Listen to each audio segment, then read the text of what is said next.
कसूर भरे भला मर्जी भरा फरूर भरा हर ठीक ही एक रात तकलीफ सी दोवें पुत्र फौत हो गए ना हूँ आपे मजबूरी नहीं करिए तो कितने जाइए। बस शुक्र है अल्लाह सोने का करोड़ वाली शुक्र है वह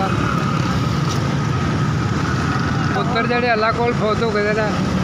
मैं आपे मजबूरी करना थोड़ी बहुती जो सिर पा लभ जाए उधर वाले गुजारा कर 400-500 लभ जाता खर्चा खुर्चा कोई बिल देने पैसे कोई आपे खा पी लेता।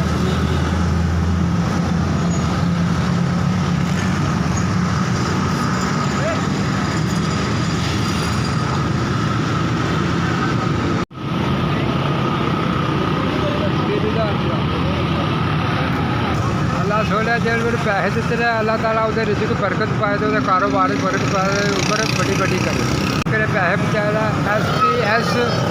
उन्होंने बड़ी मेहरबानी है जिन्होंने मेरे को पैसे पहुँचाए।